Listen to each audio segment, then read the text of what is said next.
Okay, let's have a look and see. We're talking about Erev Pesach. We're talking about the idea of bedikas chametz and streifas chametz, looking for the bread and burning it. So on Erev Pesach in the day from the 4th hour onwards, it's forbidden to eat any chametz. What's the 4th hour? So we're talking about halachic hours. Halachic hours is taking all the daylight and then splitting it up into 12. Right. So right now, the days are the hours are pretty standard. Give or take, they're around 60 minutes long. But as we get into the summer and the days get longer and longer, so the hours are going to get longer. Each hour could be up to 70 or 72 minutes long, right? When we get to the height of the summer. After the 4th hour of the day, you can't eat any chametz. The chametz has to be burnt and it's got to be nullified before the end of the 5th hour. The idea is like this, that the 4th hour is simple, that they split up the 12 hours into 3 different watches, right? They did it at night as well, right? So 3 watches of the night, so each one is 4 hours long, right? The extra, so you've got this like buffer period from the first 4 hours is the time that you're supposed to stop eating chametz within. And then you've got this extra hour within which to get rid of it, to nullify it, and to make sure it's been taken care of. Is there any sort of like I don't know, symbolic or specific reason why it's the end of the 5th hour? I don't think so. I think it's just trying to make sure that not going to get to the 6th hour. The 6th hour, after the 6th hour, we're moving into, that's already got a din of being like Yom Tov. We'll talk about it in Hashem, right? But it's so it's just to make sure that there's no chametz left. After the half of the day, after the 6 hours starts like half of the day. The sixth hour is that's chatzot hayom. Chatzot hayom, chatzot halayla are actually the same time each day. Mm-hmm. So once you get past chatzot on Erev Pesach, you're moving into a whole new situation, and everything is now Pesach Dik, and we've nullified the chametz, and all the chametz has to have been sold by then. It's a whole new thing. And like I mentioned yesterday, the day before, I can't remember. It's got a little din of being like a Yom Tov, which means that, like this year, when the Shabbos, Motzei Shabbos before, is a whole week before Pesach begins, but we still don't say V'hi Nayam and Yoshev B'Seisa Unuval Etzion on Motzei Shabbos, because that half a day's worth of Friday is considered to be like a Yom Tov, and that's why we don't say that. It's considered to be as if Yom Tov's begun already. So what's the big deal over here with the chametz? The chametz, interestingly enough, the rabbis, the Balei Musa, they explain that chametz leavened is like the Yetzer Hara. What's the Yetzer Hara? So the Yetzer Hara is your evil inclination. What's the idea? You take flour and water and yeast, and then it puffs up and it becomes something delicious, right? Everybody knows there's very little which is better than fresh bread. When it's come out of the oven, fresh bread is delicious. But if you leave fresh bread for a couple of days, it becomes inedible, goes stale. Matzah, on the other hand, which it never puffs up and is not leavened, so it doesn't go stale. Some people say because it's stale from the moment it comes out of the oven, but whatever. It doesn't change its status, which means that the idea of, there's a very symbolic idea over here of destroying the chametz, is the idea of destroying the ga'ava, the pride, the arrogance that a person has inside of him, the thing that puffs him up and turns him into something more important, in his own eyes, more important than what he really is. And so the idea of searching out the chametz and nullifying the chametz is that now we're ready to leave Egypt and to become part of HaKadosh Baruch Hu's nation. There's a beautiful idea that Sfas Emes, that one of the great Hasidic Rebbes, he was the second Rebbe from Gur. So he says like this, he says on the Seder night, there's one thing which doesn't change from the beginning to the end. And that is that the Jewish people are avodim, we're slaves. What does that mean? We start off as slaves to Paro, and then we become slaves, Avdei Hashem, we become slaves to God. So the Sfas Emes is a very beautiful idea. He says there's nothing wrong with being a slave, the question is what are you a slave to? Right? And that's really the idea over here. We try to get rid of the things that are enslaving ourselves to ourselves, Lamaisa, pride and arrogance and all those things, and we destroy them. And now we're ready to start Pesach. We're ready now to begin this journey into becoming one with HaKadosh Baruch Hu. Rabbi Kaplan said over a very nice idea. Actually, he said that when you take a piece of bread, a fresh piece of bread, and you push it down, right? You heard that? Did you hear that when he said that? I don't think so. You can push it down and you can turn it into like a disc of dough, right? And it's pretty good. But what have you done? Lamaisa, all you've done is you've taken it. It now looks like a piece of matzah. What have you done? You've taken out all the air, right? You push it all down and you take out the air, and then you've got something which is flat and more solid. And really, the thing that's puffing it all up is the thing that's puffing us up as well, and that's the idea of this connection between the idea of being arrogant and there are all kinds of stories that are told about people who who had very great ideas of who they were, and they weren't true. But one of my favorites is that my father used to work for somebody who was a very, very successful, very wealthy businessman. And there was a period when his business was growing the whole time, and they were forever moving into different offices, and it was becoming bigger and more opulent. And on the board of directors, this story goes back, it's going back decades, but on the board of directors, there was somebody over there who kept badgering for a raise. He wanted more money. And so one day, my father said he was sitting in his boss's office. They were going over some things. And the secretary buzzed through to say that this fellow was waiting to come in, one of the directors. So my father got up to leave in order that he could have a private conversation with him. And his boss told him, he says, go sit at the back of the office. There was like a couch. He says, go sit over there on the couch. I want you to watch this. And so this director came in. He was a director of a big, successful business. And he sits down and he tells him, he says, look, I've been here for X amount of years and I'm working very hard and the business is growing and I feel that it's time to raise my salary. So he says that my father said that his boss looks at him with his great big eyes and he says, he'd love to give him a raise in salary, he really would, but things are a little difficult right now. Things are very tight because with the expansion and everything, there's a lot less cash lying around. It's a lot more complicated. He says, you know what we can do though? He says maybe we could put down some wall-to-wall carpet in your office instead. So the fellow thinks for a bit, and then he says, okay. So my father said that his boss immediately says, yes, he says, but not, obviously there were different grades of carpet. He says, not grade 1, grade 2 carpet. And the fellow says, okay. So the boss writes out a little thing that he gives over. They should take it down to, the warehouse, that they should take care of this. And he walks out of there. And once he walked out and the door closed, my father's boss turned to my father and he says, there goes a fool.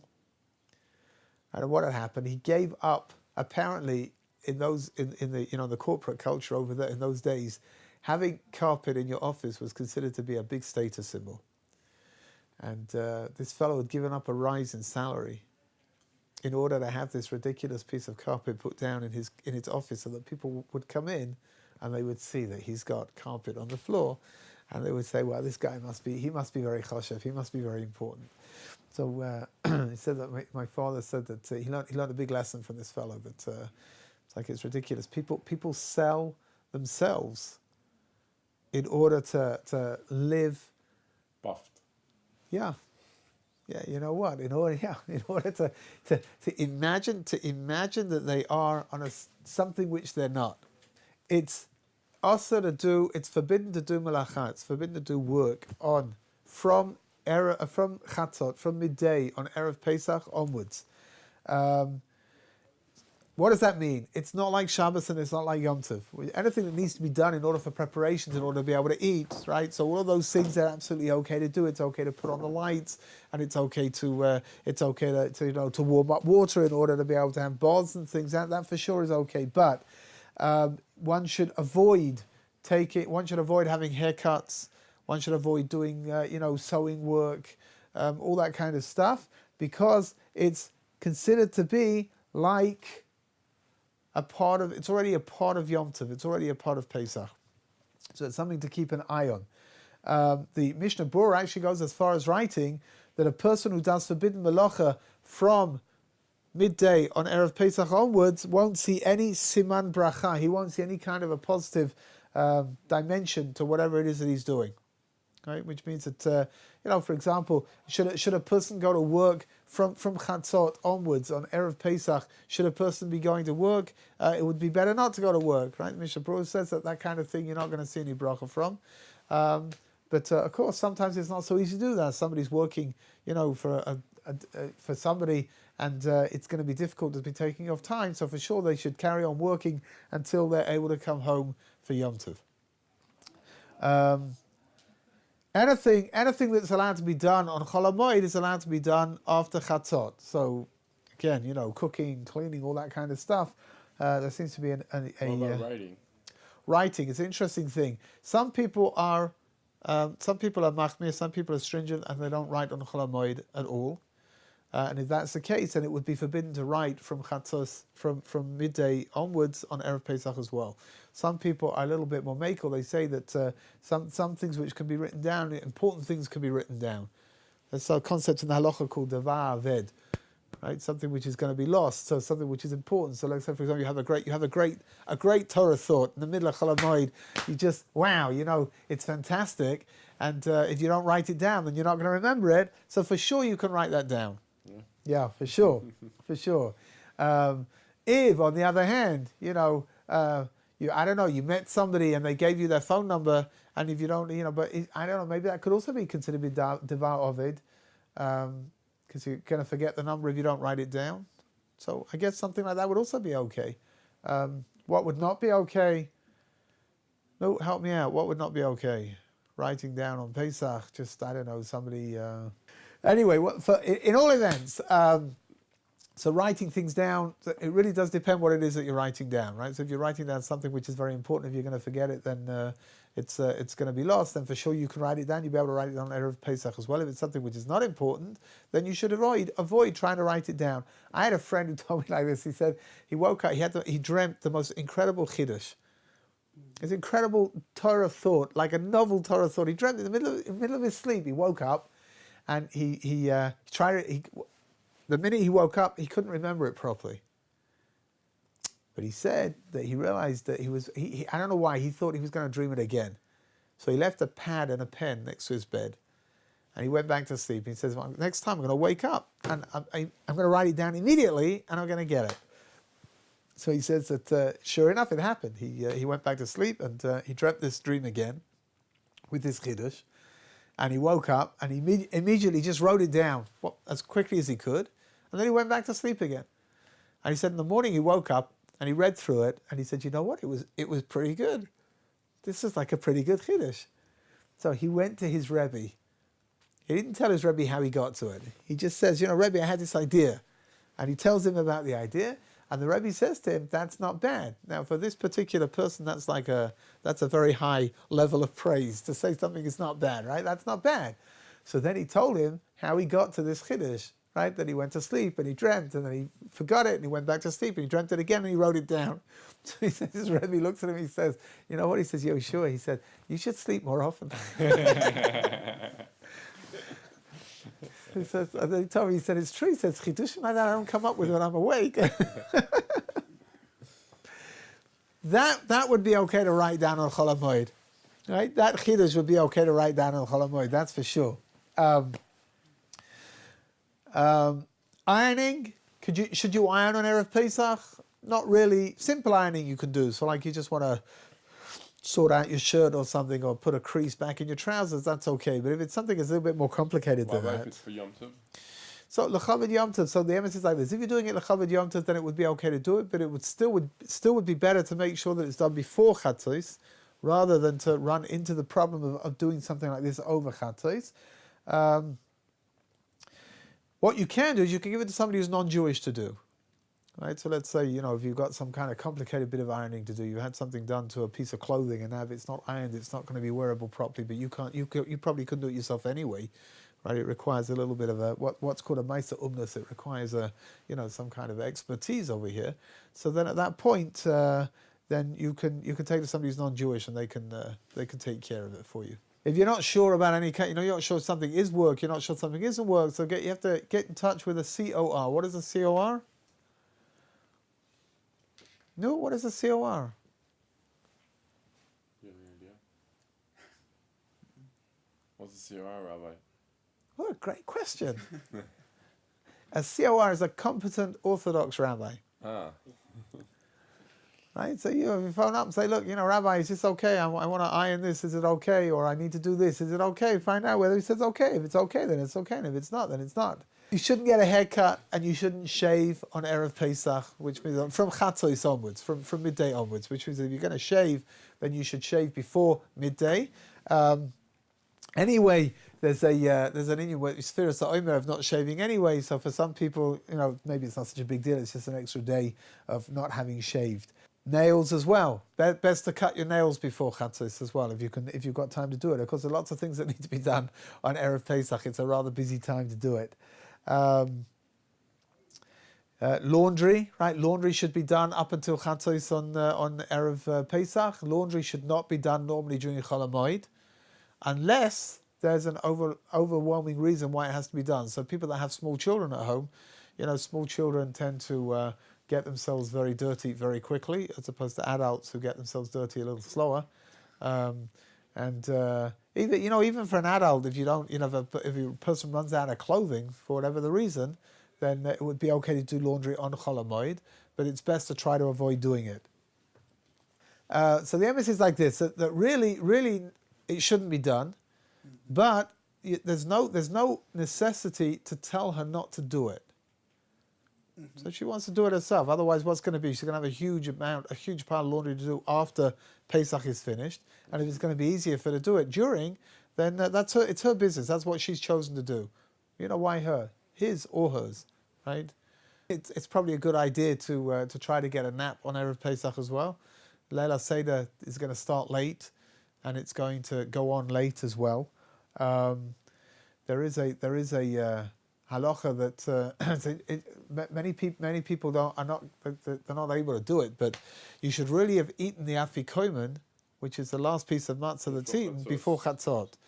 Now chatzot, I don't know when it's going to be exactly, right? But it's probably going to be around 1 o'clock, I would imagine, 1 o'clock in the morning. I think there is an interesting approach of the Eglei Tal, who says that you have to make a t'nai.